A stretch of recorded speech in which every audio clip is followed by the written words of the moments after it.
নমস্কার বন্ধুরা, বৌদির হোম কিচেনে আবারও আপনাদেরকে স্বাগত জানাই। দেখুন, আমি এখানে চানা নিয়ে নিয়েছি, যেটা লাল চানা হয়। এটা আমি আগের দিন রাত্রিবেলায় ভিজিয়ে রেখেছিলাম। এবার আমি এটা প্রেশার কুকারে একটু সেদ্ধ করে নেব। চানাটা স্বাস্থ্যের জন্য খুবই ভালো। অনেকেই সকালবেলা খালি পেটে চানা আগের দিন ভিজিয়ে রেখে খেয়ে থাকেন। তো দেখুন, আমি প্রেশার কুকারে দিয়ে দিয়েছি, পরিমাণ মতো জলও দিয়ে দিয়েছি।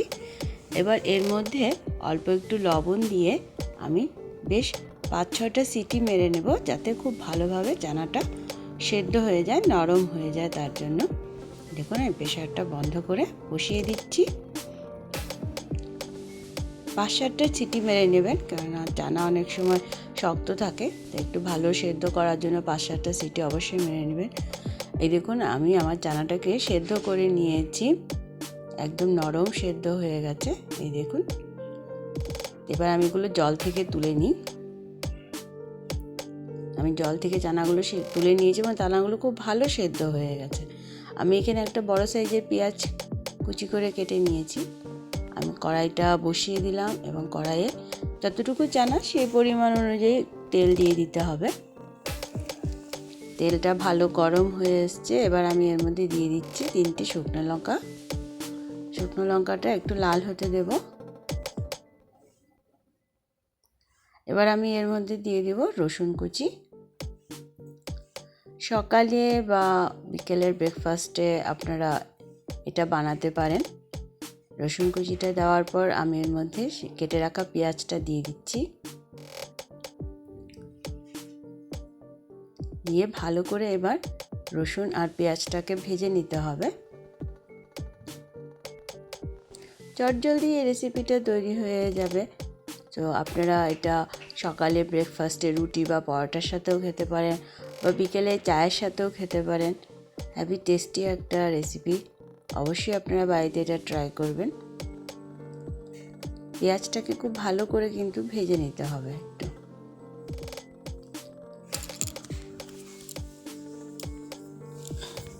দেখুন, আমি বেশ অনেকটা সময় ধরে কিন্তু পেঁয়াজটাকে ভাজছি। অবশ্যই আপনারা বাড়িতে রেসিপিটা ট্রাই করবেন। আমি আশা করছি ছোটোর থেকে বড় সবাই খুব ভালো লাগবে খেতে।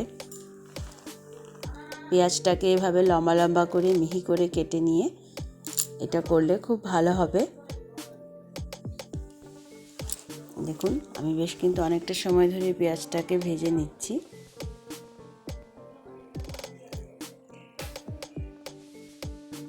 খুব ভালোভাবে যাতে পেঁয়াজটা ভাজা হয় সেদিকে একটু লক্ষ্য রাখবেন অবশ্যই। এবং অবশ্যই বন্ধুরা, আপনারা যারা যারা আমাদের চ্যানেলটিকে দেখছেন, লাইক করুন, শেয়ার করুন আপনাদের বন্ধুবান্ধবদের সাথে। সাবস্ক্রাইব করলে বেল আইকনটি প্রেস করতে অবশ্যই ভুলবেন না। এবার আমি এর মধ্যে মশলা দিয়ে দিচ্ছি একে একে। জিরার গুঁড়া, হলুদের গুঁড়া, পরিমাণ মতো লঙ্কার গুঁড়া এবং ধনিয়ার গুঁড়া দিয়েছি আমি। ঝালটা অবশ্যই আপনারা আপনাদের টেস্ট অনুযায়ী দেবেন। আপনারা বাচ্চাদের জন্য যদি স্পেশালি করেন, ঝালটা অবশ্যই একটু কমিয়ে দেবেন। এবার পুরো মশলাটাকে ভালো করে মিশিয়ে নিতে হবে। দেখছেন, আমি জল কিন্তু এর মধ্যে দিইনি। মশলাটা যখন দিয়েছি এর মধ্যে আমি জলটা দেব না। ভালো করে মশলাটা মিশিয়ে নিয়ে পেঁয়াজের সাথে আমি সেদ্ধ করে রাখা চানাগুলো এর মধ্যে দিয়ে দেব। এই দেখুন, সেদ্ধ করে রাখা চানাগুলো আমি এর মধ্যে দিয়ে দিলাম। কেননা চানা যতই আমি জল থেকে ছেঁকে তুলি না কেন, একটু জল থেকেই যায়, তাই মশলার মধ্যে আমি কোনো জল অ্যাড করিনি। এবার ভালো করে চানাটাকে মশলার সাথে মিশিয়ে নিতে হবে। একটু সময় ভেজে নিব চানাটাকে। আমি মশলার সাথে ভালো করে মিশিয়ে চানাটাকে একটু সময় ভেজে নেব।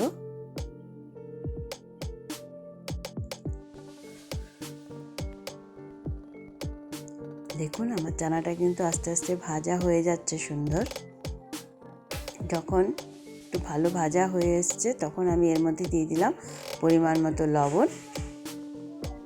অবশ্যই লবণটা আপনারা পরিমাণ মতন দেবেন। এবার আবারও লবণটাকে ভালো করে চানার সাথে মিশিয়ে নিচ্ছি। দেখুন, ভালো করে লবণটাকে মিশিয়ে নিলাম চানার সাথে। লবণ দেওয়ার পর একটু জল তো ছাড়বেই অবশ্য।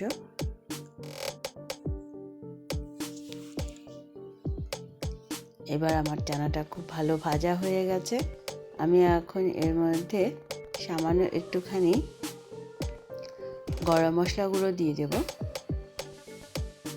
এই দেখুন, সামান্য একটুখানি গরম মশলা গুঁড়ো দিয়ে দিলাম। দিয়ে আবারও ভালো করে আমি সব মশলাগুলোকে মিশিয়ে নিচ্ছি চানার সাথে। দারুণ একটা সেন্ট বেরিয়েছে। আপনারা যখন বাড়িতে ট্রাই করবেন আপনারা নিজেরাই বুঝতে পারবেন। এবার আমি সামান্য একটু জল দিয়ে দেবো, কেননা মশলাগুলো ভালো করে চানার ভিতরে ঢুকবে এবং মশলার কাঁচা গন্ধটাও চলে যাবে, তার জন্য সামান্য একটুখানি জল দিয়ে দিব।